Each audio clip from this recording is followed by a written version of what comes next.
존경하는 외신 기자 여러분, 오늘 간담회를 통해 대한민국이 마주하고 있는 여러 현안과 앞으로의 외교적 비전에 대해 말씀드릴 수 있게 되어 매우 뜻깊게 생각합니다. 외교에서도 우리 선거 캠프 슬로건처럼 압도적 새로움을 보여줄 수 있도록 하겠습니다. Distinguished members of the foreign press, it is a 제거 표정은 네, 좀 더 붙여서. 네. Distinguished members of the foreign press, it is a great honor to speak with you today about the pressing issues facing the Republic of Korea and to share my vision for its future diplomacy. In the realm of foreign affairs as well, I intend to embody the slogan of our campaign, Overwhelming Unions. 대한민국은 최근 계엄 사태의 수습 과정을 통해 민주주의와 법치주의가 흔들림 없이 작동하는 나라임을 다시 한번 세계에 증명했습니다. 우리 국민들의 민주적 역량과 제도의 성숙함은 어떠한 도전 앞에서도 흔들리지 않을 것입니다. Through the recent process of addressing the martial law crisis, the Republic of Korea once again demonstrated to the world that democracy and the rule of law remain firmly intact. The democratic capabilities of our citizens and the maturity of our institutions will not be shaken in the face of any challenge.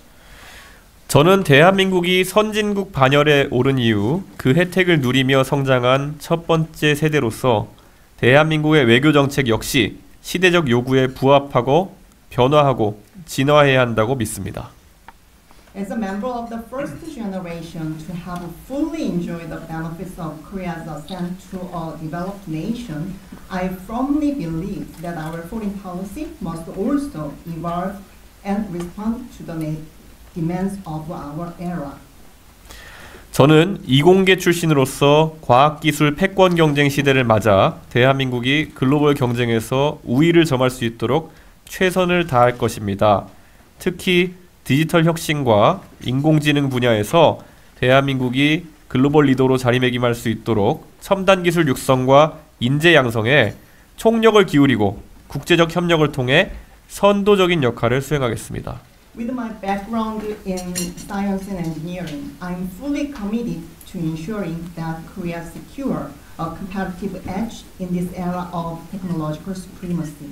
In particular, I will devote every effort to fostering cutting-edge technologies and nurturing talent to enable Korea to become a global leader in digital innovation and artificial intelligence, and also actively take on a leading role in shaping the future through international cooperation.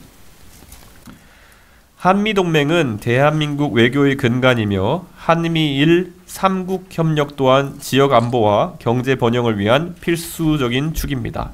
The ROK-US alliance remains the cornerstone of our foreign policy, and trilateral cooperation among Korea, the United States, and Japan is also essential for regional security and economic prosperity. 그러나 최근 미국의 자국 우선주의 강화 움직임과 이에 따른 유럽 국가들의 연대 강화 현상을 주의 깊게 지켜보고 있습니다. At the same time, however, I'm closely monitoring the recent trend of intensified America First policies and the corresponding efforts by European nations to strengthen their alliances. 동아시아 지역에서도 보다 긴밀한 국가 간의 협력과 전략적 소통이 필수적이라고 생각합니다. In that sense, I believe that closer cooperation and strategic communication are becoming increasingly crucial in East Asia as well. 저는 미국이 고율 관세와 같은 보호주의적 정책을 통해 자유무역과 글로벌 공급망을 저해하는 것에 대해 깊은 우려를 표명하며 이러한 긴장이 장기적으로 지속 가능하지 않다고 확신합니다.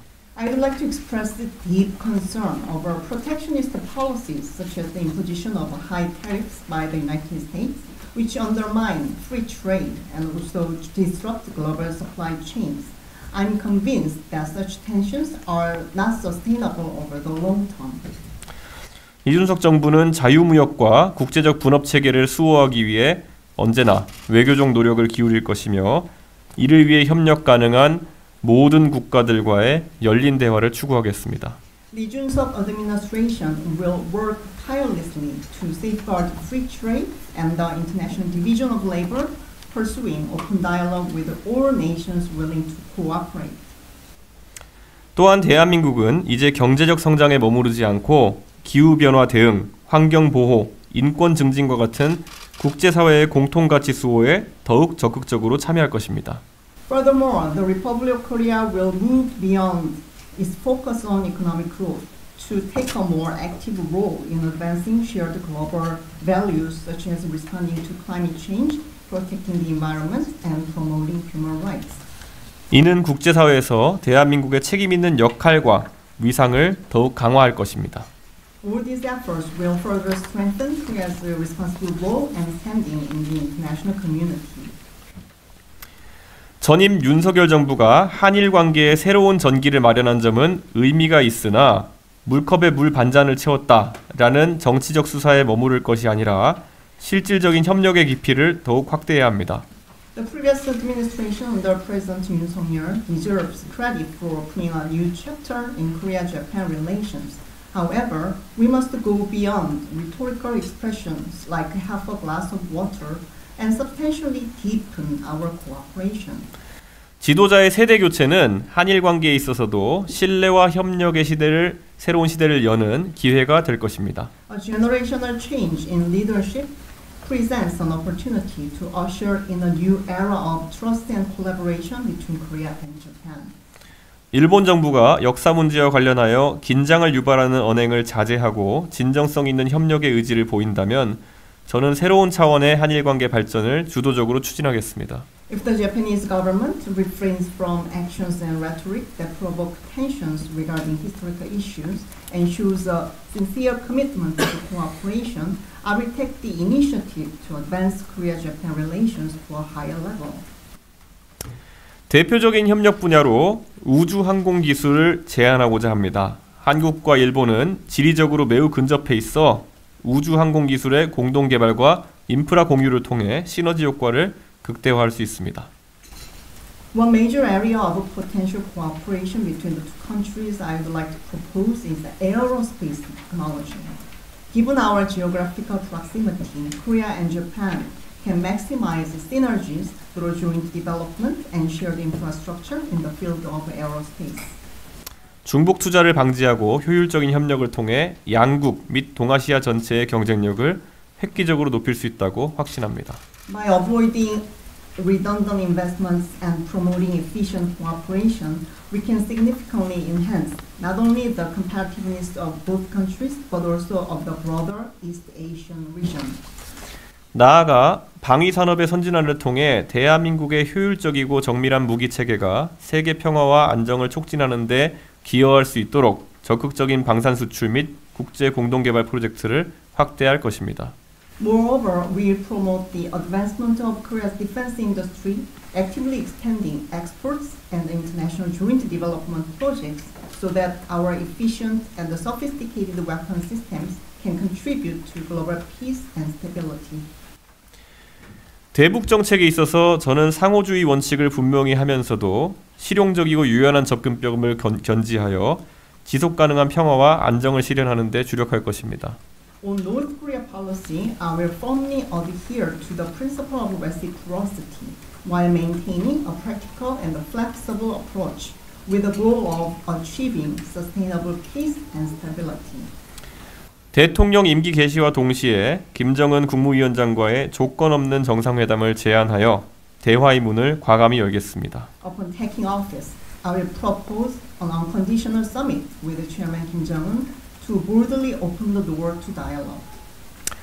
저는 좌우의 경계를 뛰어넘어 미래로 나아가는 외교를 실천할 것입니다. 자유는 보수의 독점물이 아니고 평화는 진보의 전유물이 아닙니다. I will practice a forward-looking diplomacy that transcends traditional ideological divides. Freedom is not the monopoly of conservatives, nor is peace the exclusive domain of progressives. 모든 국민과 세계가 공감할 수 있는 균형 잡힌 외교적 비전을 펼쳐나가겠습니다. 감사합니다. I will pursue a balanced diplomatic vision that resonates with all citizens and the international community alike. Thank you very much. 네, 이준석 후보님 외교 현안부터 과학기술 그리고 대북 정책까지 다양한 비전을 공유해 주셨고요.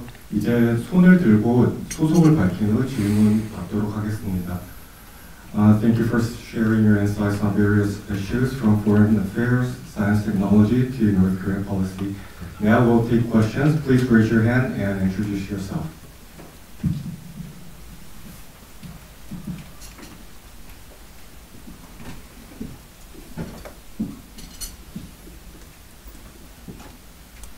안녕하세요. 작년에 요에서 오셔서 정말 감사합니다. 상주신문 기획장 사쿠라이 노리오입니다.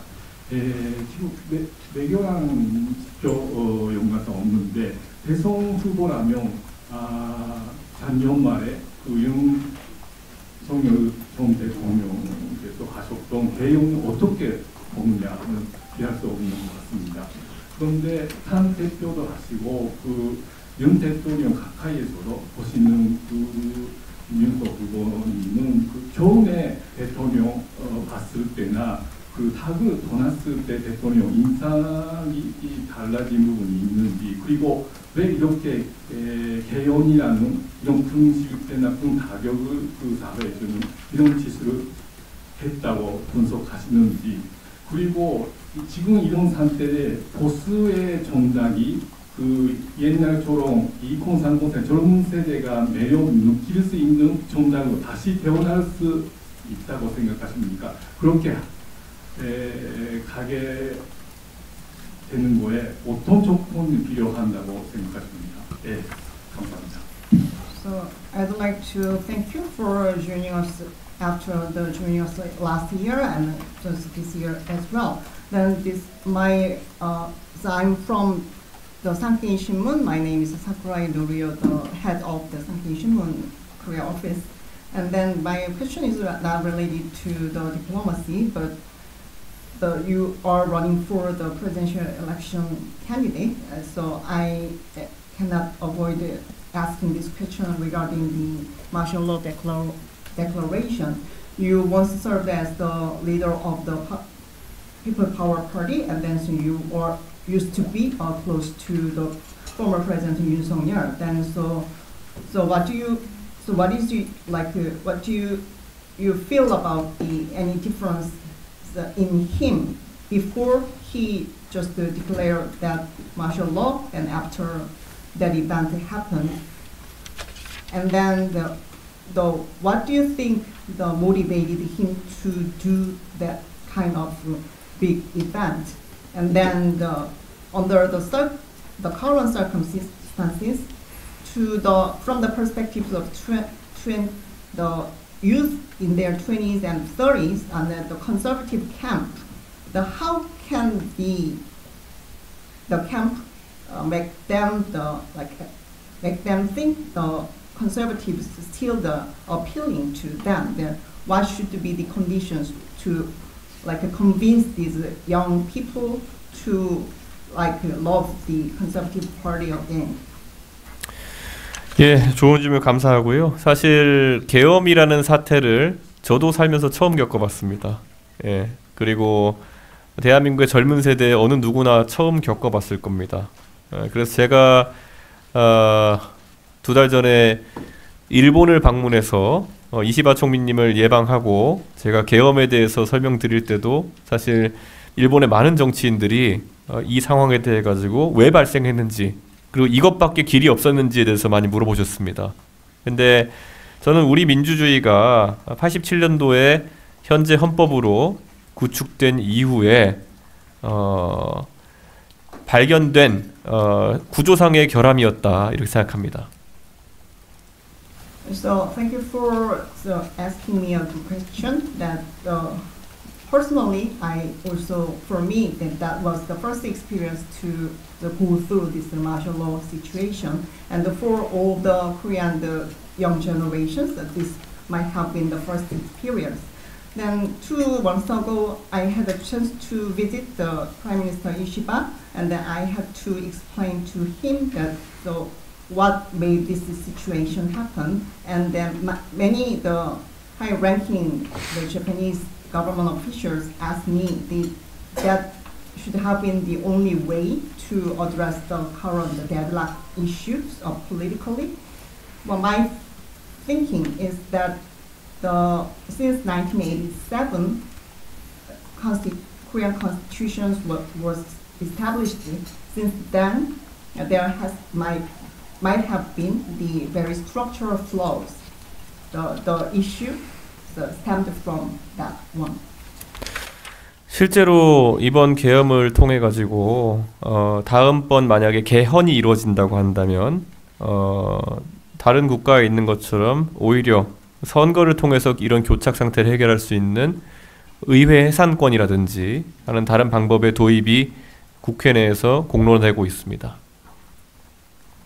So after this martial law scandal ended, we believe the parliamentary members, we believe that if the constitutional amendment is realized, then to address the political deadlock through the next election, then so we are discussing about any right to dissolve the National Assembly.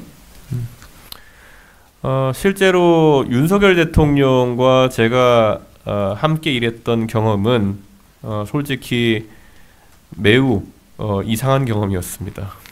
But personally, I have to say that my relationship with Yoon Suk-yeol and my experience of working with him is bizarre.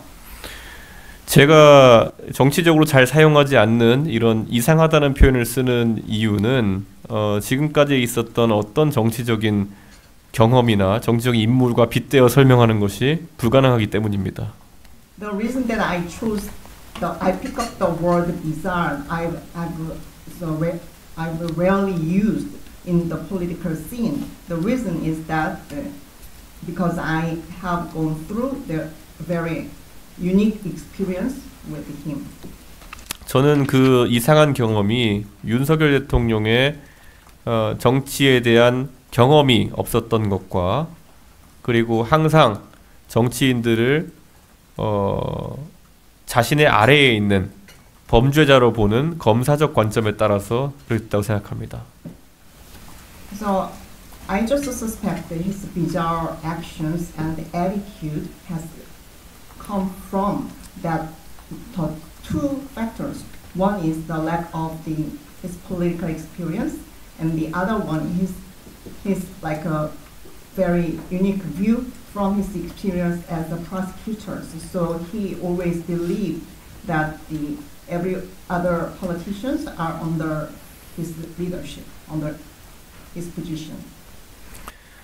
그리고 윤석열 대통령이 보여준 모습 속에서 저는 지금 나와 있는 대선 주자 중에서도 비슷한 모습을 발견할 수 있는 사람이 한 명 있습니다. But from my from my impression about the former President Yoon Suk-yeol, among the potential contenders for the presidency,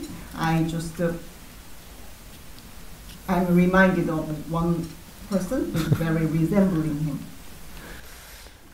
보수 정당이 젊은 세대의 지지를 과거처럼 빠르게 회복하기는 어려울 것으로 보입니다. 왜냐하면은 윤석열 대통령의 그런 이상한 선택은 대한민국의 사회 전반과 경제 전반에 너무 큰 충격을 안겨줬기 때문입니다. So I don't think the conservative camp would recover the trust and the expectation that they have enjoyed for a long time from the younger generation in Korea. This is because very baffling the action by the former President Yoon Suk-yeol has brought a very consequential the results throughout the Korean society and the Korean economy as well. 그렇다고 해서 한국의 젊은 유권자들이 이번 대통령 선거에서 마냥 보수 세력을 외면하진 않을 것입니다. 왜냐하면은 항상 민주주의라는 것은 선거를 통해서 더 나은 선택을 뽑는 과정인데 윤석열 대통령의 그런 절대적인 과오와 현재 나와 있는 대선 주자 중에서 유력하다고 하는 주자들이 내세우는 비전 중에서 사실 유력하다고 하는 주자들이 내세우는 비전 중에 오히려 대한민국을 더 위험에 빠뜨릴 만한 요소도 있기 때문에 젊은 세대는 자신들의 미래를 놓고 아주 냉정한 판단을 할 것이라는 말씀을 드립니다. However, I'm not saying that the young generation just simply overlook the Conservative Party. This is because it's always the democracy is a process of the selecting the better option. But we compare this absolute blunder of the former President Yoon Suk-yeol versus the visions proposed by very prospecting the contenders. I have just found some of their visions might put the Korea in the more dangerous, riskier situation. It means that from the perspective of the younger generation, that they have to make a very cool decision making this time. 예, 다음 질문. 네, 또 다음 질문 가운데 먼저 하고 그 다음에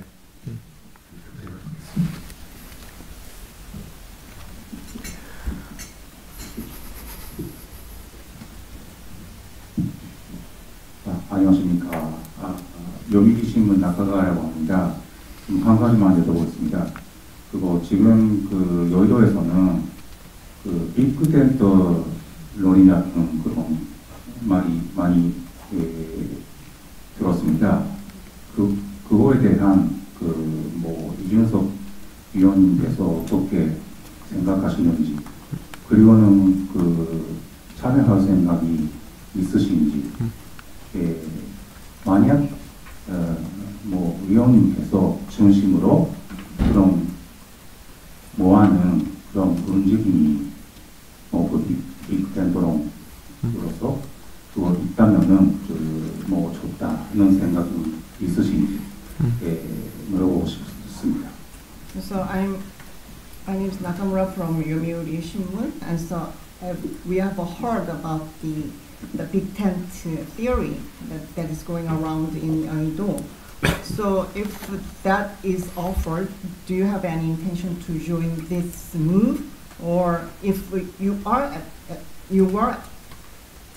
the center of this big tent, so will you be joining this movement? 이번 대통령 선거의 의미는 저는 보수와 진보의 대결이라고 보지 않습니다. I don't think the significance of this presidential election is a big match between the conservatives and versus the progressives. 제 생각에 이번에 대한민국 국민은 과거와 미래 중에 선택해야 되는 그런 상황을 맞이했다 이렇게 봅니다. I believe with this election, the Korean citizens have faced the reality. They have to choose between the past and the future. 지난 대통령 선거에서 윤석열과 이재명이라는 두 분이 붙었는데 사실 그 대선 때부터 그 두 분이 보여준 것은 서로 감옥 보내기 위한 경쟁이었을 뿐입니다. So since the last presidential election, the highest contenders, Yoon Suk-yeol and Lee Jae-myung, so up to now they have only shown us the efforts to put each other in jail. 저는 대한민국이 앞으로 글로벌 외교 통상 환경 그리고 국가 간의 과학기술 패권 경쟁에서 승리하기 위해서는 적어도 글로벌 환경을 잘 이해하고 그리고 과학 기술에 대한 이해가 충분한 지도자가 나오는 것이 꼭 필요하다고 생각합니다. So in order to address the current situation, very challenging situation about the diplomatic and the trade, the conditions, and also to win the current hegemonic war of the science and technology, I believe the next leader should have the enough understanding about the global environment as well as the science and technology. 그런데 방금 언급하신 빅텐트에는 그런 것들이 주제로 올라와 있지 않습니다. However, so no agenda can be found in the list of offered by the big tent. 오직 대권주자 중에서 저와 이런 것에 대해서 대화를 나누기를 제안했고 실제로 대화를 할 수 있었던 사람은 국민의힘의 안철수 후보님 뿐입니다. So there is only one person from the People Power Party, the like a potential presidential candidates. I offered the opportunity to discuss about these types of agenda, and they just accepted this agenda, and it was Mr. 안철수. 저는 누군가를 감옥 보내는 주제가 아니라 과학기술과 글로벌 통상 분쟁이나 이런 것에 대해서 대한민국의 미래를 논의할 수 있는 사람이라면 빅텐트가 아니라 스몰텐트라도 함께 하겠습니다. 하지만 지금 여의도에서 돌아다니는 빅텐트 얘기는 그냥 정치꾼들의 모임 같아 보입니다. If there's anyone that can just discuss about this like technological supremacy, how to win this war, and then how to address this very challenging the trade issues. If there's anyone and that I can join, like even it is a small tent. However, right now in Yeouido, among those who are talking about the big tent, I cannot find anyone that can do that. 네, 그렇습니다. 예.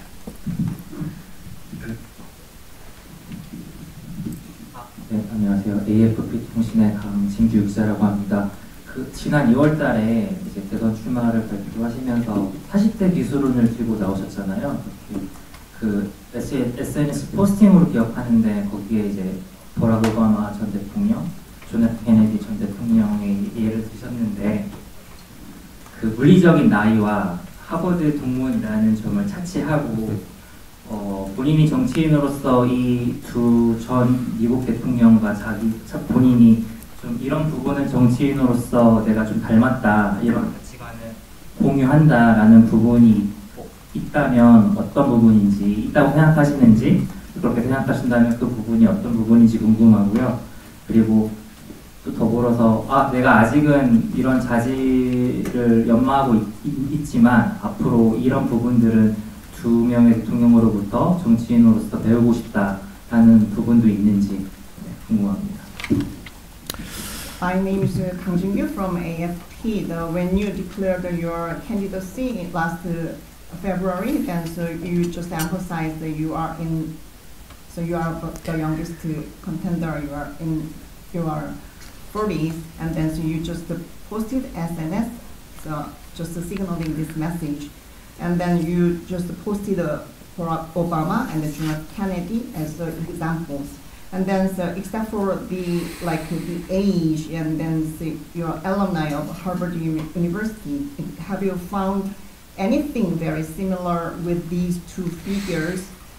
Any characteristics or some common values with them?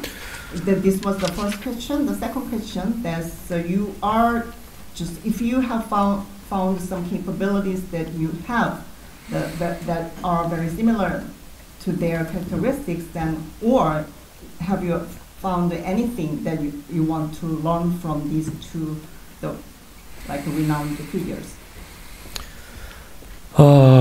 저를 정치에 불러들인 것은 박근혜 전 대통령입니다. 하지만 제가 정치가 매력적일 수 있다는 것을 처음 느끼게 해준 사람은 제가 미국에서 유학하고 있을 때 보스턴에 있는 전당대회에서 연설했던 버락 오바마였습니다. So it was the former President Park Geun-hye who invited me to this political realm. However, it was the Barack Obama who just inspired me to become a politician. That I saw him for the first time in the Boston Convention while I was attending my school at that time. 버락 오바마 그 당시 상원 의원 출마자는 존 케리 후보를 돕기 위해서 2004년 DNC에 나와가지고 많은 사람의 주목을 받았고 결국 존 케리를 대통령 만드는 데는 실패했지만 그 다음 대통령 후보로 지목되어서 40대 대통령이 됩니다. So Barack Obama at that time, so he just he was engaged in helping the John Kerry to become a president. So he was very active in the making speeches in DNC in 2004. At that time, he failed to making John Kerry to become a U.S. president, but in the next following election, he was appointed as a presidential candidate, as he made it through. 저도 사실 윤석열 대통령이나 박근혜 대통령을 만드는 과정에서 핵심적인 역할들을 했지만 그 두 분이 안타깝게 탄핵을 당하는 아픔을 겪은 바가 있습니다. 그래서 저는 그분들의 실패를 딛고 제가 이번에 도전해 볼 수 있는 충분한 기회가 되었다. 그리고 저에게는 그 역량이 있다는 확신을 하게 되었습니다. So I played a very important role in making the Park Geun-hye and Yoon Suk-yeol as president at that time, but regrettably these two figures have been impeached. This is a very sorrow, painful experience for me. But overcoming these failures, I strongly believe that I now prepared to become a president. 버락 오바마 대통령이 그 연설에서 이야기했을 때 정말 깡마른 skinny kid with a funny name 이 만약에 거기다 흑인인데 대통령이 될 수 있다면 그게 정말 미국에 있어서 큰 변화일 것이다 라고 얘기했던 게 기억납니다. So in that 2004 the speech, Barack Obama said that if this skinny with funny man that becomes like a U.S. president, even he is American, then it will bring up a significant change to the scene of the U.S. politics. 저는 대한민국에서 그냥 평범한 중산층 가정에서 태어나가지고 공부 열심히 하면은 충분히 성공할 수 있다는 걸 믿고 열심히 살아왔던 그런 제가 대통령에 도전할 수 있다는 것이 하나의 영광이고 또 만약 당선된다면은 대한민국도 드디어 박정희의 딸이 아니어도 그리고 뭐 사시구수할 정도로 집에서 돈을 지원하지 않아도 그리고 뭐 훌륭한 정치 명문가의 지원을 받지 않더라도 대통령이 될 수 있는 진짜 민주주의가 이룩됐구나 라는 생각이 들 것이다 라는 기대를 합니다. So I'm just came from the middle class family. Just I will always just believe that if I study hard, that I will make a success. Then if my candidacy itself is my honor, and then if I were elected to become a president, it will just prove to everyone that even if the not a daughter of the former President Park Geun-hye, or even if they just without the consistent support, financial support from the family to try the 9 times of the national legal path, or any without the support from the prominent family members, anyone can become a president. It will be a testament that the real democracy is realized in Korea. 오바마 대통령이 말 잘한다는 소리 들었는데 저도 평소에 그런 소리 좀 듣는 것 같습니다. So Obama is known for his very eloquent speeches. I've heard myself with that kind of applause. 그리고 케네디 대통령은 멋진 말을 남겼던 기억이 있는 게 달에 가고 싶어 하는 이유는 그거 쉬워서가 아니라 어렵기 때문에 가고 싶어 하는 거다라는 말을 남겼습니다. 대한민국에서도 저는 그런 대한민국이 과학기술 발전을 통해 가지고 정말 과학기술 패권 경쟁을 이기는 선도 국가로 발달하길 바라고 그게 어려운 길임을 알고 있습니다. 그래서 한번 그것에 적합한 리더인 제가 도전해 보고자 합니다. So Kennedy also left a very well-known statement, and the reason I want to send the people to the moon. This journey would not be easy. It would be very challenging. In the same sense, I want to make every effort to make Korea to develop further its science and technology to win this global war over these areas, and then to become a truly a leading nation. So this journey also would be very difficult. So I'd like to challenge it, and I believe that I'm the right person for that journey.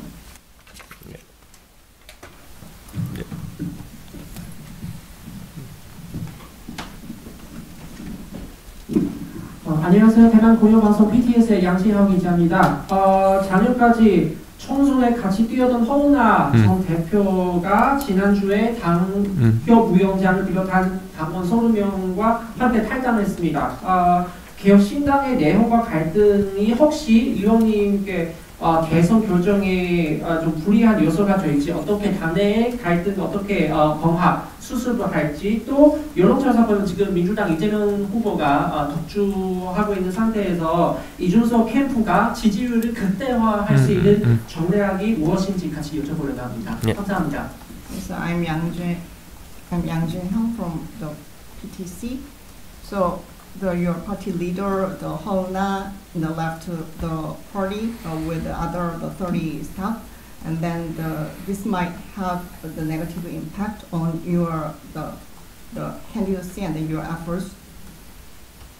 So how will you just address the current situation? And then currently Lee Jae-myung is just a clear-cut front runner. Then how can you maximize your possibility to become the potential contender in this race? 정당 내에서 우리가 갈등이 있을 때 여러 가지 방법으로 해결하려고 합니다.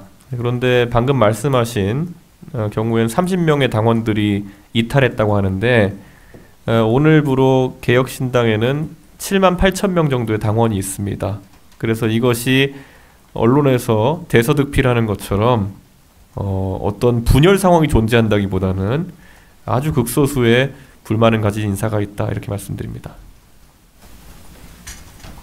So there are the multiple ways to resolve the conflict within one's party, and then so you mentioned about the 30 party members have left the party with Ms.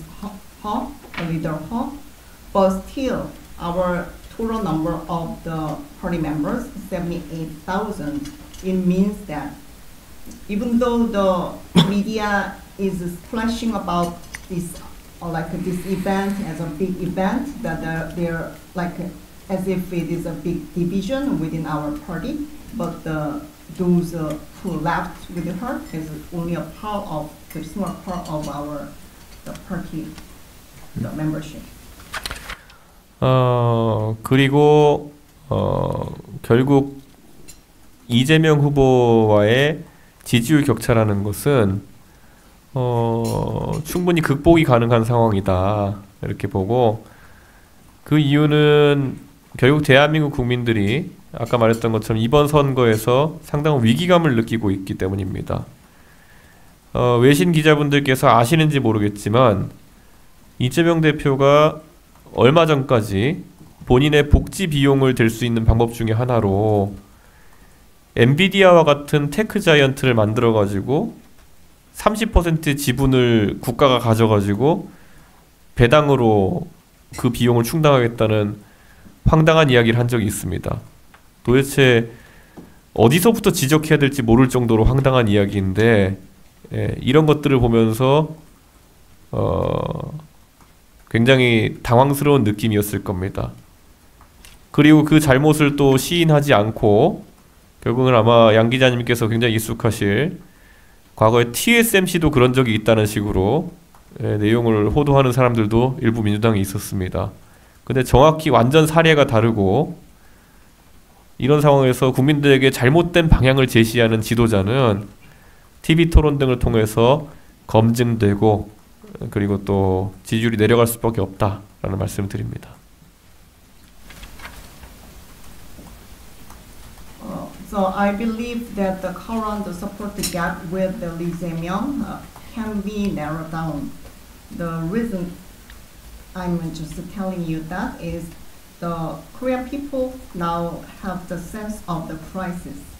The foreign media might be aware of that. The fact that I will tell you, the couple of days ago that Lee Jae-myung announced that to cover the future the welfare programs, then the country will, his administration will build a company like NVIDIA and will own the 30% of equity of that company.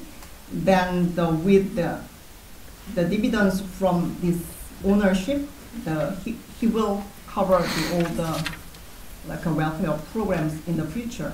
This is a very groundless than nonsensical idea, but he has never admitted that this idea is groundless and nonsensical. Even some members of the Democratic Party that this case is very similar to the TSMC, but in fact the TSMC and the NVIDIA, the TSMC situation is very different from the idea envisioned by the Lee Jae-myung.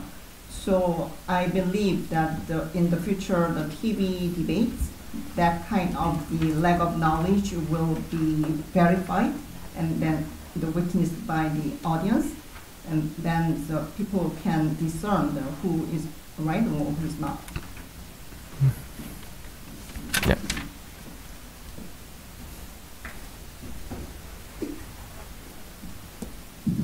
Thank you for your time, Russian News Agency TASS. My first question will be connected to Russia.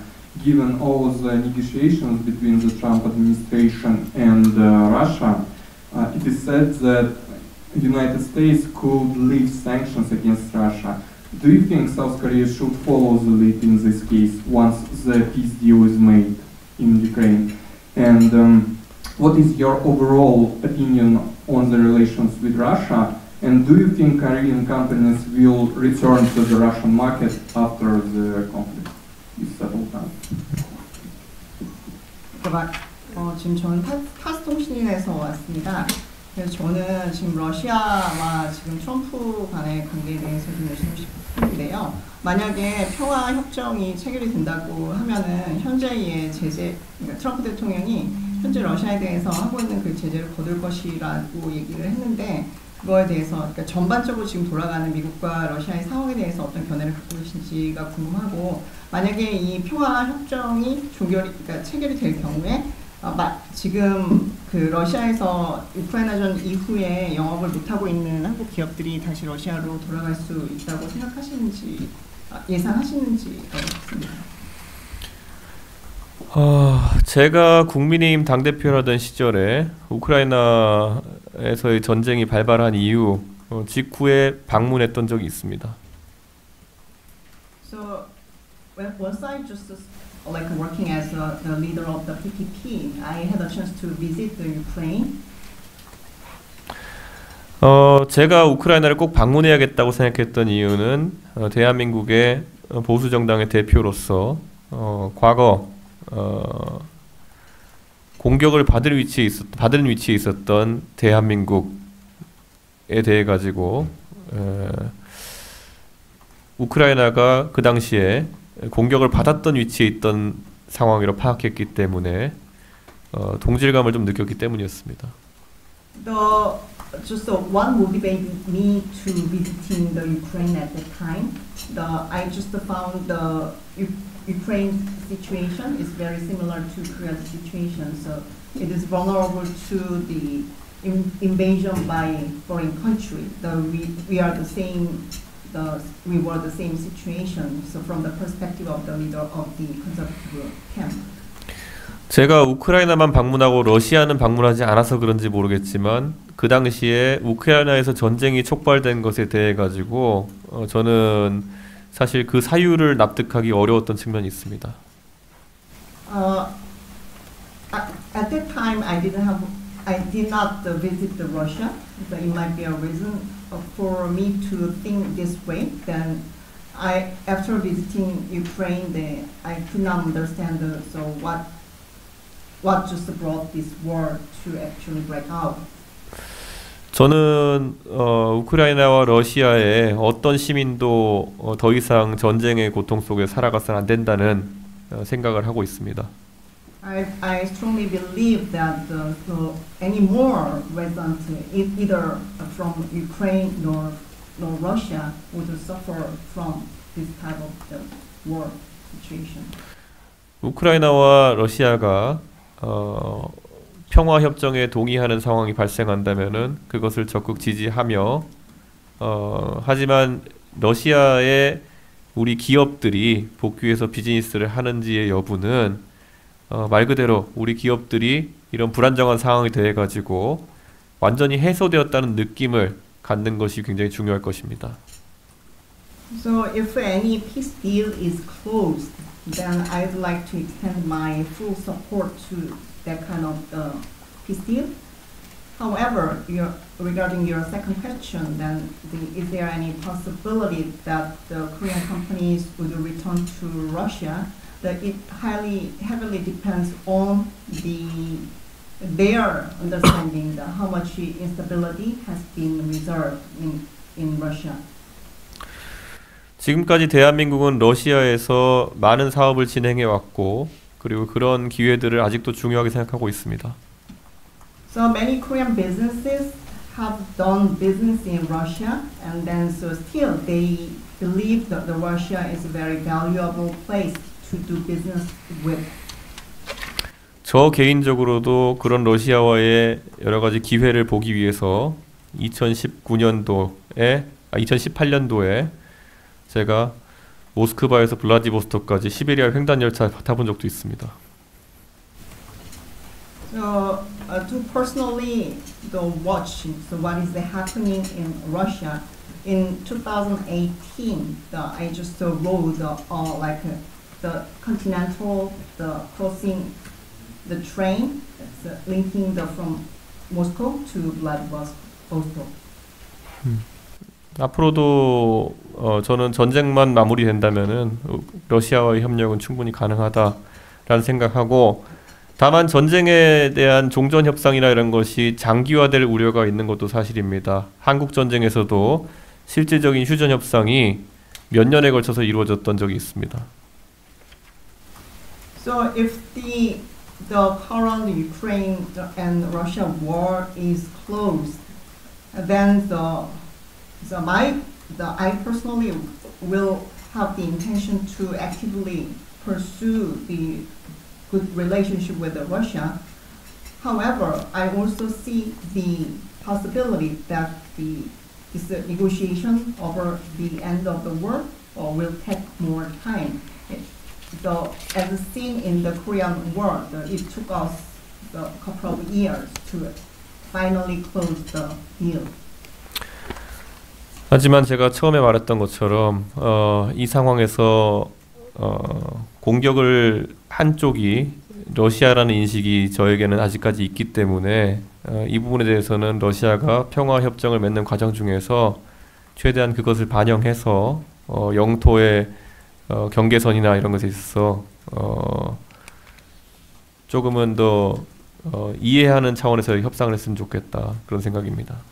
However, still I believe the party that invaded Ukraine is Russia.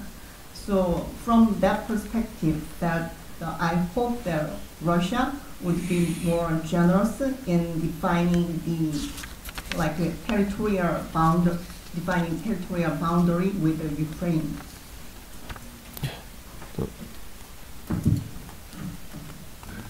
그 가운데 먼저 질문 받고 그 다음에 받도록 하겠습니다.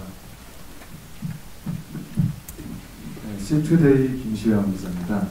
이준석 후보님이 항상 지금 말씀하시는 게 보수 진보로 나누는 정치를 더 이상 하지 말아야 되고 지금 나누는 정책도 굉장히 나누지 않고 새로운 정당, 새로운 느낌으로 이제 밀고 계시는데 혹시 그 이재명 후보가 그 승리를 방지할 수 있는 선에서 그 단일화를 생각을 하시고 계시는지 만약에 그런 상황이 와서 이준석 대표님께서 이제 뭐 단일화를 하면 어느 정도 그 이재명의 승리를 방지할 수 있다라고 하시면 단일화하실 생각이 있으신지 또 이제 최근 리얼미터 그 3자 대결이죠. 그 안철수하고 그 이재명 후보랑 이준석 국회의원님 3자 했을 때 안철수 후보가 이제 이준석 후보님보다는 좀 앞서는 그런 걸 보였습니다. 정책도 비슷하시고 일단 뭐죠 이제 과학 정책이라든지 기술 정책 그런 게 비슷한 면이 많다 보니 또 이제 나이가 어린 것을 빼고 좀 이제 특별화할 수 있는 차별화할 수 있는 그런 정책이 있으신지 궁금합니다. I'm from the SEA today. My name is Kim Soo-young.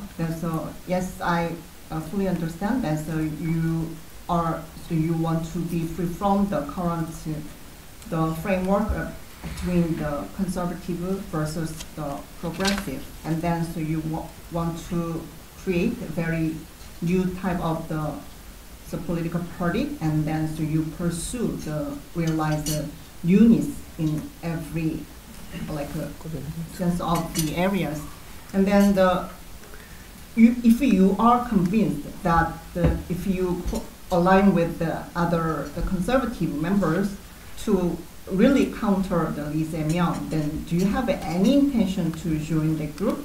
That was the first question, and the second one is that according to the polls conducted by the Real-Meter, they just surveyed the support rate among Anchorsu, Lee Jae-myung, Lee Jun-seok. The Anchorsu's support rate is a little higher than yours, and then so I believe that you're the science and technology policies are very similar. So except for the age gap, do you have any other differentiating point in your policy?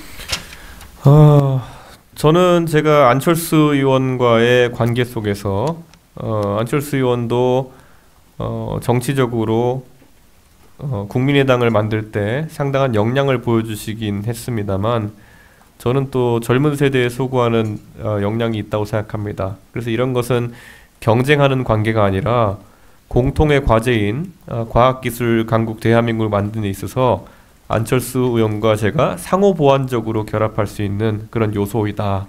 이런 생각을 하고 있습니다. 그리고 제가 아까 앞선 질문에서 빅 텐트가 아니라 스몰 텐트라도 뜻이 맞는 사람과는 하겠다라는 말씀드렸습니다.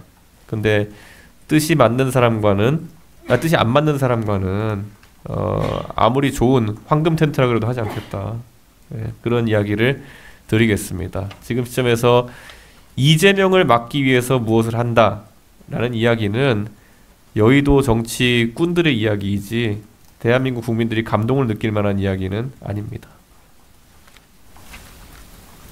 So as further my relationship with An Cheol-soo, then I admit that he made a very important role to the creation of the People Power Party, and that he has shown his own capabilities at the time.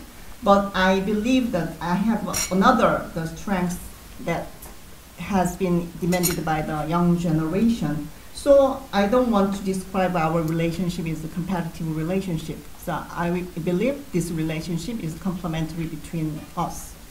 And then also to your like a big tent question once again, I already explained my position. Even I find that anyone that shares the same values with me, then I am willing to join their even small tent. But if they share any value with me, even though like a golden tent, I will not join it.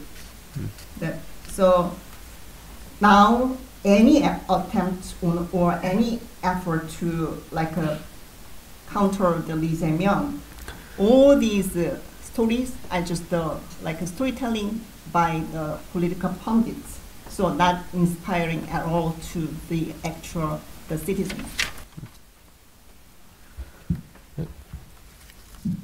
네, 가운데 주문 받겠습니다.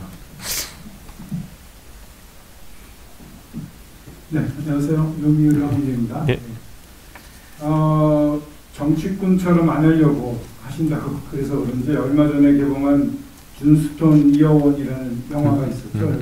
네. 그건 모르실지도 모르겠는데 네. 그 별로 이렇게 그 유행을 안 한 것 같아요. 그 홍보용으로 만든 게 아니라는 걸 제가 보고 알았거든요. 그 중에 당대표가 끝났다고 그러니까 추출된 다음에 순천에서 학생들 공부하는 거 돕는 것도 하고 그런 장면은 되게 좀 신선하게 다가오긴 했습니다. 근데 많은 분들이 모르시는 것 같아요, 그런 것들을. 그래서 지금 여쭙고 싶은 거는 아직은 이제 본선에 들어가지 않아서 그럴지 모르겠는데 이렇게 점점 그 지지율이 올라가고 있는 건 있지만은 뭔가 이렇게 확실한 그 이준석 대통령 후보를 지지하고자 하는 그러한 흐름이라든가 이런 바람 같은 게 좀 안 보인다고 생각이 됩니다. 지금 이럴 수도 있습니다. 그래서 왜 중도층, 특히 젊은 층이 아직도 정치에 관심이 있는지 그들을 또한 잡기 위한 것이 되게 중요하다고 생각이 되는데 이 후보만의 어떠한 계획이 있는지 마지막으로 이런 윤석열 대통령의 경우에는 이 어퍼컷이 굉장히 주요했다고 생각합니다. 그런 뭔가 이렇게 상징적인 것들을 준비하고 계실 것 같은데 혹시 이 자리에서 그런 부분이 있다면 미리 좀 보여주셔도 좋을 것 같습니다. So I'm Oh Soo-yoon from Yomiuri Shimbun, and recently I've watched your movie about Junstone Year 1, but I don't think it is very popular, but it is not designed to promote your candidacy. And so you served as a leader of the PPP, but in the movie, after leaving the party, then so you were like teaching students in Suncheon. That point is very refreshing for me. We have not reached the final round of the presidential election yet, but even though the support rate is on the rise, I don't think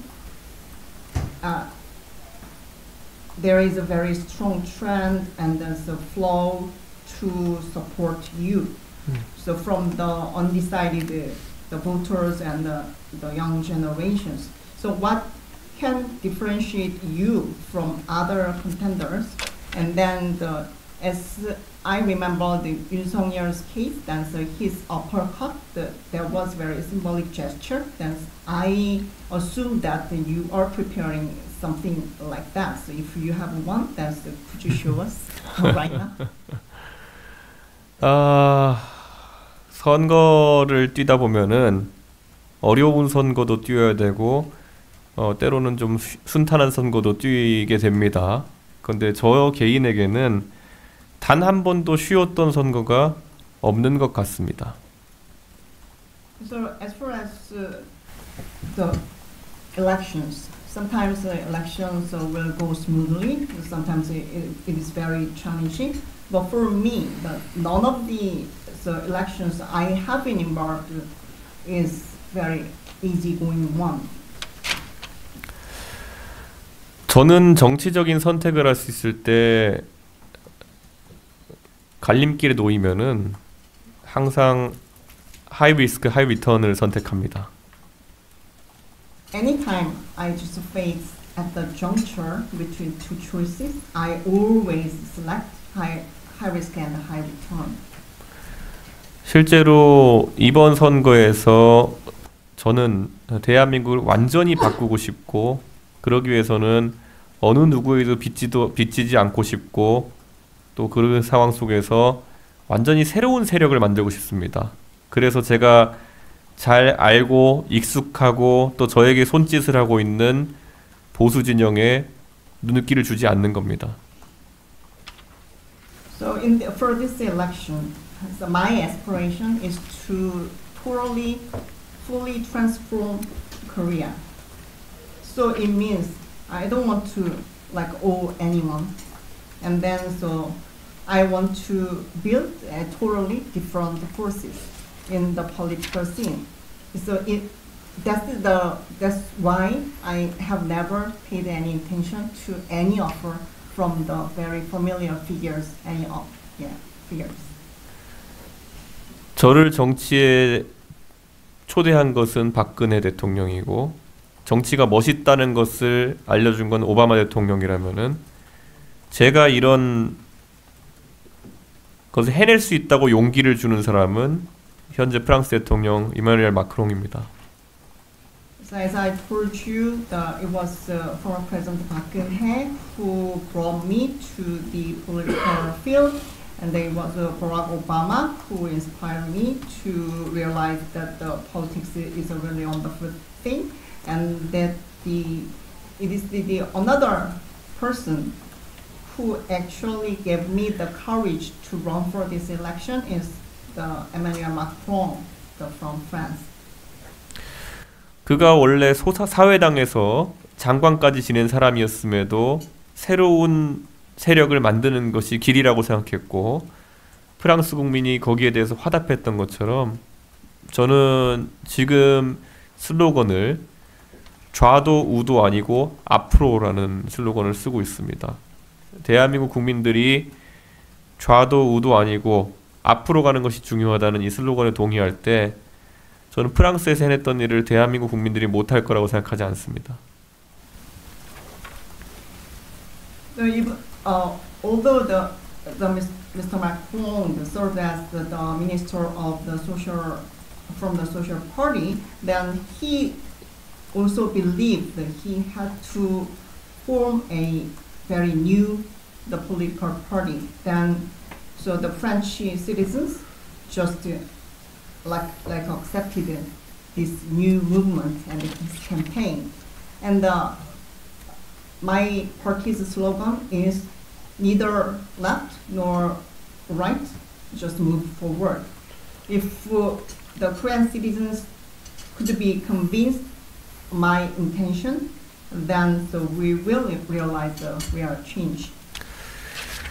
제가 36살 때 국민의힘의 당대표가 됐을 때 어떤 사람이 저한테 일본의 정치 방송에서 제 얘기를 다루는 것을 캡처해서 보내준 적이 있습니다. So when I was 36 years old and then became a leader of the PPP, then one of my colleagues sent me a video capture of the broadcasting system describing me in Japan. 실제로 36살이 당수가 될 수 있다는 것이 일본에서도 충격이었나 봅니다. So I believe that the fact that the 36-year-old young person becoming the leader of the biggest party, it was very shocking to the Japanese people. 40살이 만약에 대한민국이라는 아시아의 중요한 국가의 대통령으로 선출될 수 있다면 그것은 아시아에 있는 많은 젊은 세대에게 힘이 되는 일일 것이다. 이렇게 저는 확신합니다. So I'm now 40. Then if I were be elected as the president, then it will deliver a very encouraging message to the young people, not only in Korea but also in the Asian region. 마크론 대통령이 보내준 바톤을 제가 받아서 여기서 한국에서 뜻을 이루고 앞으로 아시아의 다른 나라들에서도 젊은 세대들이 치고 나가는 계기가 되기를 많이 기대합니다. So Macron's winning of the presidency gave me the energy to run for the presidency. Then if I'm elected, I'd like to hand over this energy to the younger politicians in other Asian countries. 그리고 황 기자님 말씀하신 액션은 제가 유세차가 만들어지면 보여드리도록 하겠습니다. And then like so symbolic action. So you asked me that our team prepares something that I will show you. 예.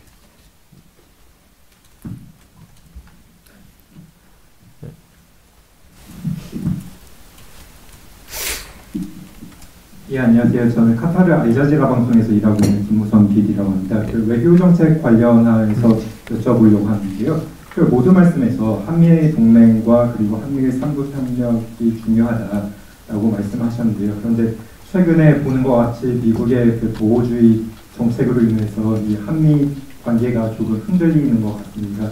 그 2016년, 17년에 중국과 한국의 관계가 사드 문제로 인해서 흔들렸던 것 같은 비슷한 양상으로 보는 견해도 있긴 한데요. 그런데 또 모두 말씀에서 이제 지역 국가들과 소통을 해서 이런 문제를 풀겠다라고 말씀하셨는데요.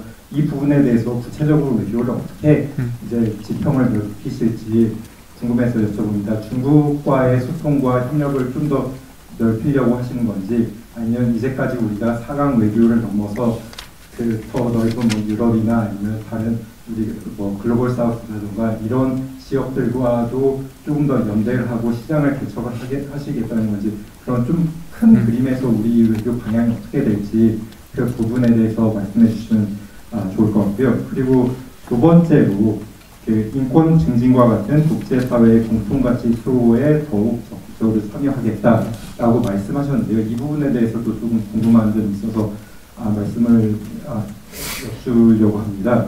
이런 말이 사실 듣기에는 좋긴 한데 많은 경우에 첨예하게 국제사회의 이권이라든지 아니면 편이 갈리는 경우가 있어요.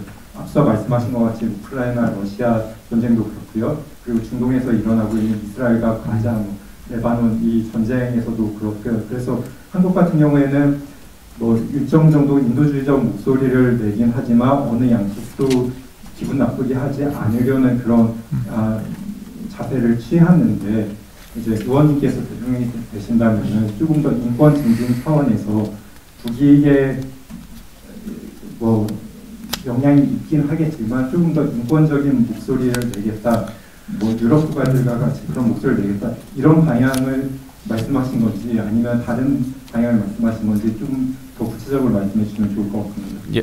Yes, I'm Muso from Al Jazeera. You in your opening statement, you mentioned about the importance of the ROK-US alliance and the trilateral relationship among the Korea, the US, and Japan. However, currently the intensifying the protectionism of the US is shaking the ROK-US relationship. So some say that it is very similar that the situation between the 2016 and 2017 between the Korea and China that was triggered by the installation of the THAAD system in Korea. You also mentioned about you will strengthen the collaboration with the regional alliances. Then so it means that you have a plan to expand the horizon of your diplomacy. So, for example, expand the relationship with China, or just over the current four powerhouses. Beyond this four powerhouses diplomacy, you will also join hands with the European nations or the countries from the global south. So what is your real big picture? Could you elaborate on your direction of your diplomacy? That was the first question. The second question is related to the human rights values. You mentioned that you will make efforts to improve the human rights. But that kind of statement, it just sounds good, but in reality, there is always each country has its own national interest, and then all that based on the national interest, then actually the groups are divided. So we have watched all this reality in the Ukraine, the Russian war, and also the current Israel and Palestine and the Lebanon and the Gaza Strip. So in terms of the humanitarian aims, just you will expand the humanitarian aims, or not, just while maintaining the good relationship with both sides, just not upsetting either side, or you have the real intention to enhance the human rights like European nations have done, or do you have any other way of improving the human rights? 예, 대한민국은 사실 한국 전쟁 때부터 국제사회가 우리 국채를 보존하는데 많은 도움을 준 일을 잘 알고 있습니다. 국채를 보존을. So the Republic of Korea well understands that since the Korean War, many foreign countries have made great efforts to extend their support to allow us to protect ourselves and our sovereign bonds.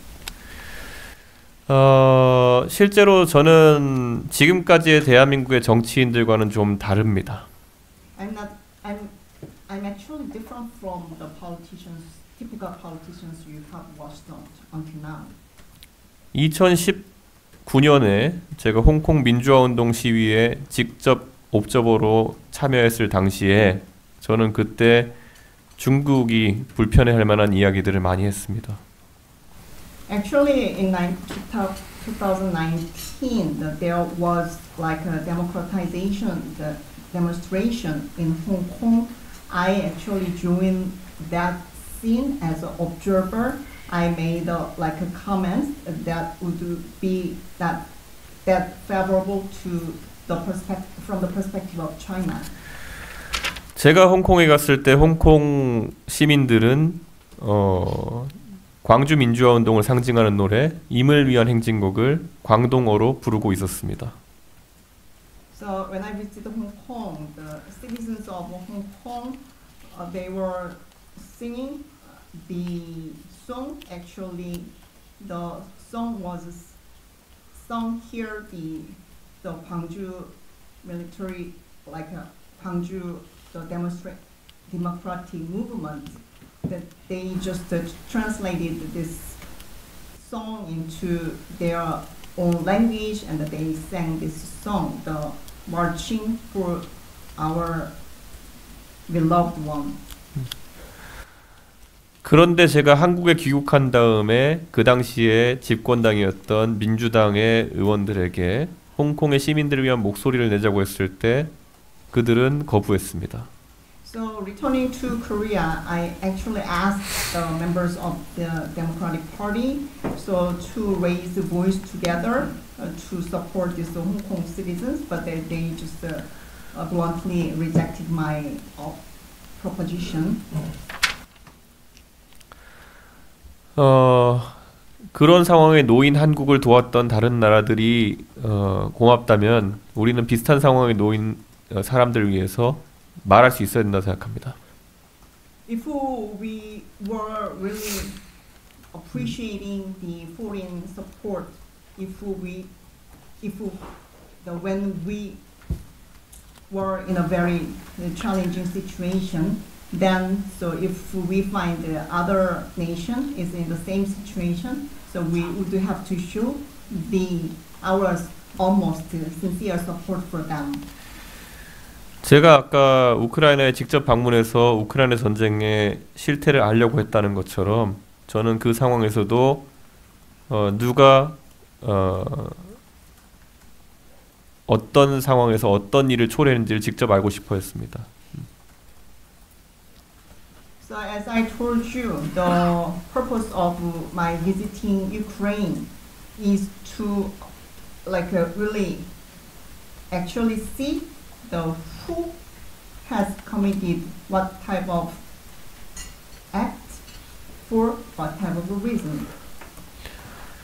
저는 앞으로도 국제사회의 많은 문제들에 대해 가지고 명쾌한 대한민국의 입장을 낼 것을 주문할 것입니다. So from now on, so on any of the international important issues, I will always ask Korea to raise the very clear position to that issue. 우리가 보통 대한민국이 지금까지 그런 것을 하지 않았던 것은 국익이라는 아주 모호한 가치 때문이었습니다. So the reason that the ROK has never done this type of the act is for the sake of the national interest, which is still very vague concept. 저는 우리의 진정한 국익이라는 것은 오히려 가치에 맞는 외교를 지속해 나갈 때 더 큰 것을 얻을 수 있다는 생각을 합니다. I believe that so if we really pursue to realize and gain the national interest, it will only be realized when we pursue the real values we highly respect.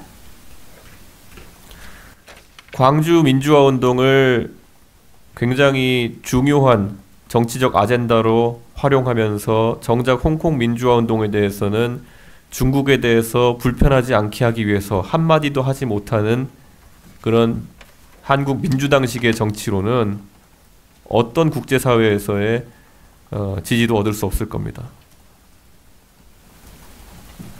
Even though the Democratic Party has always used the value of the Gwangju democratization movement as a means of promoting their values, but to the Hong Kong the democratization demonstration, they have not shown any support in order not to make the China be upset with our act.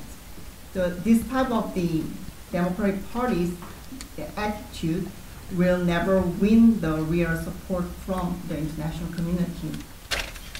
예. Just mindful of the time, we can maybe take one or two more questions. 지금 시간 관계상 저희가 질문 1개에서 2개 정도 더 받을 예정이어서 질문 있으신 기자분 손 들고 주시기 바랍니다.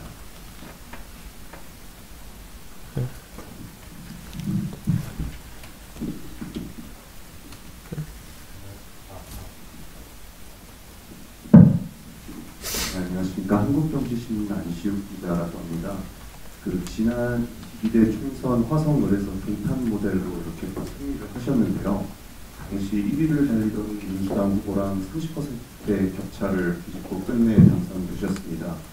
마침 최근 여론조사에 따르면 3자 구도에서 지금 이재명 더불어민주당 후보와의 차이가 딱 비슷한 정도인데요. 지난 총선 승리 과정에서 동탄 모델의 성공 이유가 뭔지, 혹시 이번 대선에서도 비슷한 전략을 먹힐지 어떻게 판단하시는지 여쭙고 싶습니다. I'm Anshu from the Korea Economic Daily. In the 20th general election, so you were elected. You won the Hwasong-ul. You won the election in Hwasong-ul in Dongtan, and then at that time. In the initial polls, there was a 30% gap with the candidate from the Democratic Party, but at the last time, you turned the whole situation around, you finally won the election. So at the currently the three-way race, the polls shows that the percentage of gap between you and Lee Jae-myung. And so what do you think is the reason for you were winning the Dongtan election? And then so do you have a plan to apply the similar strategy this time as well? 선거는 절대 오만하면 안 된다라는 것이 첫째 원칙입니다. 그래서 그 당시에 민주당의 이재명 대표는 본인의 측근에 해당하는 인사를 가장 민주당이 우세하다고 생각하는 화성을 지역에 내려보냈던 것이겠죠. So that Dongtan election demonstrated that in any election nobody should be arrogant. That at that time the Lee Jae-myung, the leader of the Democratic Party, picked up one of his very close aides as a candidate for Hwasong because he was very confident that the DP will win the election there. 처음 상대 후보를 봤을 때 그분은 굉장히 승리를 확신하고 있었고, 그래서 흔히 이야기하는 침대 축구를 했습니다. 그래서 실제 열심히 캠페인을 하지 않았습니다. So when I just saw my opponent from the DP, he was very confident of his winning. That he just is playing very easily with the match with me. So he did not work hard. 그런데 저는 여러 선거의 경험으로 인해 가지고 결국 유권자들은 다 보고 있다라는 것을 알고 있었습니다. But based on the previous elections I went through, that I just understood that the electorate is seeing the everything. That is my understanding. 그리고 정말 그 마지막까지 마음을 정하지 못한 20%의 undecided, 그러니까 결정하지 않았던 유권자가 마지막 4일이라는 시간 동안에 저에게 몰표를 던져줬습니다. And then there was the 20% of the undecided swing voters. So for the last 4 days, they gave the whole 20% to me. 지금 아마 기자님이 언급하신 조사에서도 약 20% 정도의 무응답층이 있을 겁니다. 그들이 지금 대한민국의 미래를 위해서 세심하게 지켜보고 있다는 생각을 하고 있습니다. So in the poll that you mentioned in your question, there was also the 20% swing voters. Then, so I believe that they are paying closely attention to what is going on among the different contenders. 이재명으로 바꾸면 정권 교체이고 우리는 과거에 머무르지만 이준석으로 가면 정권 교체이면서 동시에 시대 교체입니다. If Lee Jae-myung is elected, that it represents the change in the leadership in the regime, but we will remain in the past. But if I were elected, that it represents both the change in the regime and also the generational change. 네, 또 질문 있으신 기자분 지금 손 들어주시기 바랍니다. If you have any question, please raise your hand.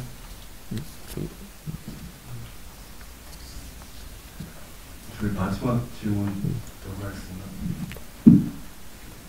안녕하세요. 머니투데이 정경훈 기자라고 합니다. 지금 그 보수정당 대선 후보들 사이에서 사형제에 관한 얘기가 많이 나오는데, 예를 들어 뭐 사형제 부활론도 있고 뭐 사형제 대신에 가석방어는 무기형을 도입하자 이런 말들도 나오는데, 그 이준석 후보의 사형제에 대한 입장이 궁금합니다.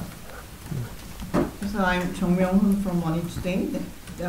Some the candidates from the Conservative Party that they are talking about the reinstatement of the death penalty and also the lifelong imprisonment with the parole. So what is your view on this death penalty reinstatement? 대한민국은 실제로 사형을 언도하지만 집행하지 않는 나라가 된 지가 꽤 오래되었습니다. It has been a long time since actually the death penalty is like the verdict on death penalty is made, but actual execution has not been made. 실제로 대한민국에서 사형을 언도받기 위해서는 살인에 해당하는 범죄를 저지르거나 아니면 내란에 해당하는 죄를 저질러야 합니다. So in Korea, to be subject to the death penalty, it means somebody has committed a murder or somebody has committed insurrection. 실제로 그래서 저와 가까운 관계인 홍준표 대구시장이 사형 집행을 공약했을 때 제가 홍준표 시장한테 물어본 적이 있습니다. 만약에 지금 내란죄 재판을 받고 있는 윤석열 대통령이 법정 최고형인 사형을 받으면 집행하시겠느냐? So, like when I had a talk with Hong Jun-pyo, the former mayor of Daegu, he laid out the pledge to introduce the death penalty. Then I asked him if former President Yoon Suk-yeol is finally found guilty of the rebellion, then so the execution of death penalty should be done. 정확한 답을 못 하더라고요. So he could not give me an answer. 저는 대한민국이 과거에 소위 민주화 운동 과정에서 잘못된 재판으로 사형을 언도받고 집행된 사례가 종종 있었습니다. So as far as I understand, in the ROK in the past, during the democratization movement, some of the people who were involved in this campaign, they were wrongfully accused of the death sentence, and the execution has happened. 그래서 사실 사형을 집행을 하는 것에 대해서 어느 정도 거부감이 있는 것은 사실입니다. So I personally have some sense of the resistance to the execution of the death penalty. 하지만 또 대중의 일부는 그들이 가한 범죄에 피해자들이 겪는 고통을 생각해서 사형을 집행하자고 하는 경우도 있습니다. But some part of the public, they believe that taking into consideration the sufferings of the victims of by these serious crimes, we have to allow this death penalty and even allow the execution. 그리고 그들이 평생 사형이 집행되지 않는 상태로 사실상 공짜로 먹여주고 재워주고 하는 것에 대해서 불만을 가진 분들도 있습니다. And there are others who do not like the situation that life imprisonment. It means that like criminals that they are fed without paying anything for the whole life of the period. 지금 무기징역인 사람은 오히려 노동을 해가지고 일을 해야 되는 상황이고 오히려 사형수에게는 어떤 노동도 시키지 않는 것이 지금 그렇게 돌아가고 있습니다. So who were sentenced to the life in prison, that they have to do some labor, but here, though, meantime, people who were sentenced to death penalty, they are not asked to do any labor. 그래서 종합하자면 저는 사형의 집행에 대해서는 현재처럼 집행을 유예하는 방식으로 가되 저는 이 사형을 집행받은 사람들이 무의도식하는 것처럼 비춰지는 상황에 대해서는 좀 개선이 필요하다. 이분들도 징역에 준하는 노역은 해야 되지 않을까라는 생각합니다. So in summary, my position is that as for the execution of death penalty, I believe that still the execution should be deferred. However, I don't want to see anymore those criminals who were sentenced to death penalty just that they have been fed without any labor. So this system should be like changed, reformed. 정말 더 솔직하게 말하면은 프랑스 영화 빠삐용처럼 어디 바다의 섬에 가둬놨으면 좋겠습니다. So to be more frankly speaking, that I'd like to put them in on island jail, so which we can see in the movie Papillon. 예, 사형제에 대해서는 그 정도 생각입니다. 예. This is my opinion about the death penalty. 혹시 마지막 질문하실 분 계실까요? Is there anyone who would like to ask the final question? 네. Now we have to. 시간. 네, 괜찮아요. 마지막 질문 2개 받고. 네, HK 부서입니다. 아까 뜻이 맞는다는 어떤 텐트도 상관없다고 하셨습니다. 네. 혹시 그 한덕수 총리라는 좀 뜻이 맞을 것 같은지 그 말씀 부탁드립니다. So I'm from NHK. So you mentioned if there is anyone who shares values with you, then so you join this group. But what do you think about the acting president Han Duck-soo? 저는 솔직히 국민의힘에 있는 모든 사람과 단 한 사람 빼놓고는 잘 지냅니다. 예, 조금 윤석열 대통령과 비슷한 직업과 성격을 가진 것으로 파악되는 한 사람을 제외하고는 다 잘 지내는데 한덕수 총리님도 저에게 선배로서 항상 많은 조언을 해주시고 또 저를 아껴주시는 건 사실입니다. In fact, so the members of the PPP, except for one person, has the occupation and the similar characteristic with the former President Yoon. I get along with all the other members. So acting President Han Duck-soo is, as a senior, he has given me so much advice, and then so he has respected me. 그런데 이번에 출마 얘기가 나오시고 계신 상황에서 저는 도대체 이해가 가지 않아가지고 직접 연락드릴 수도 있지만 오해를 살까봐 그분의 측근에게 도대체 진짜 나오시려고 하는 거냐, 왜 나오시려고 하는 거냐를 물어본 적이 있습니다. But over the rumor that he will run for the presidency, so it was really baffling the situation. So I thought about directly calling him, but it might just invite miscommunication. So I just asked. So one of his aides that why he is considering about this candidacy.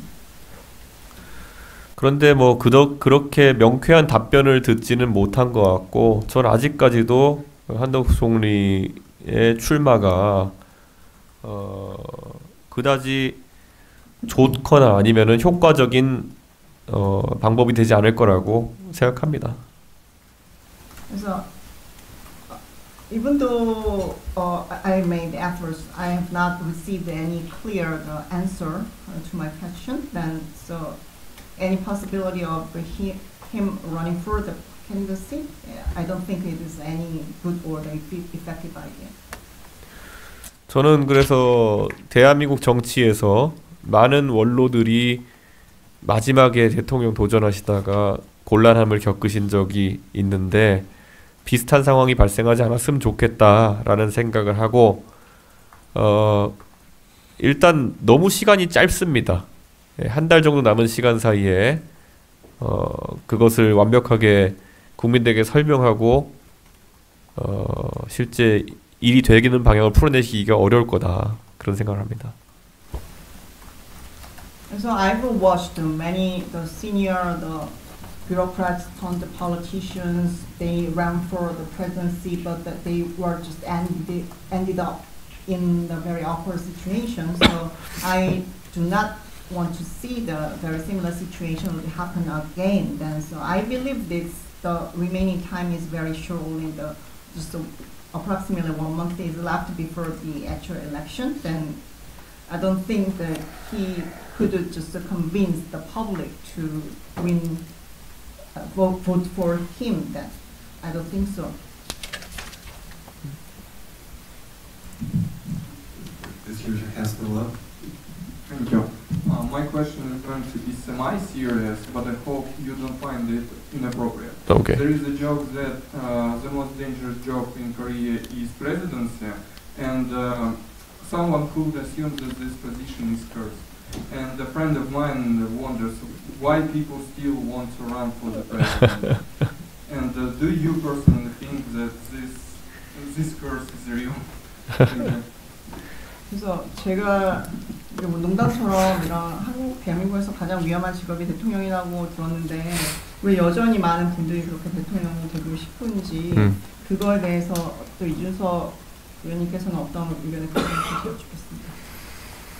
So I sometimes think myself is cursed because 박근혜 and 윤석열, who I helped to become presidents, they both got impeached. So I think the curse is on me, but I'm pretty sure that those curses are there to be broken, you know. So definitely I'm going to be a different president than those two.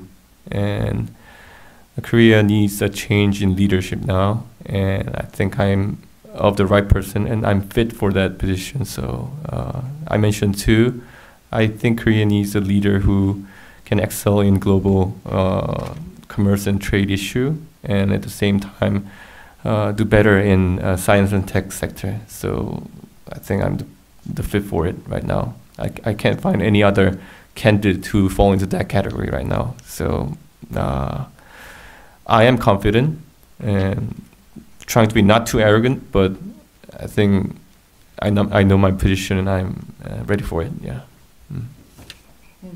지금 말씀하신 그런 저주, 그러니까 박근혜 전 대통령과 윤석열 전 대통령이 모두 탄핵되었기 때문에 그런 말이 생겼다고 생각을 하고 이 저주가 그런 말이 생겼다고 생각을 하고요. 저는 제가 생각할 때 제가 세대교체를 이루어야 된다는 것에 대해서 굉장히 확신을 가지고 있고 그럴 수 있는 사람이라고 생각합니다. 그러니까 글로벌 통상 이슈나 과학기술 관련된 이슈에 대해서 제대로 다룰 수 있는 적임자라고 생각을 하고 저 아닌 다른 분들은 이 분야에 대해서 적합하다는 사람을 제가 찾을 수가 없습니다. 이것은 자신감이지 그런 오만함을 보여주는 건 아니라고 생각합니다. Okay, so that's the wrap-up for today's coffee briefing. We really appreciate the candid and insightful conversation Mr. Lee shared with us, and hopefully we'll be able to invite him again in the future. 오늘 긴 시간 최선을 다해서 솔직하게 답변해 주신 유준석 후보님께 다시 한번 감사드리고 또 미래의 SFCC에 다시 초청드릴 수 있기를 바랍니다. 마지막으로 서울 외신 작가로서 굉장히 약소한 선물 하나 준비해서 네.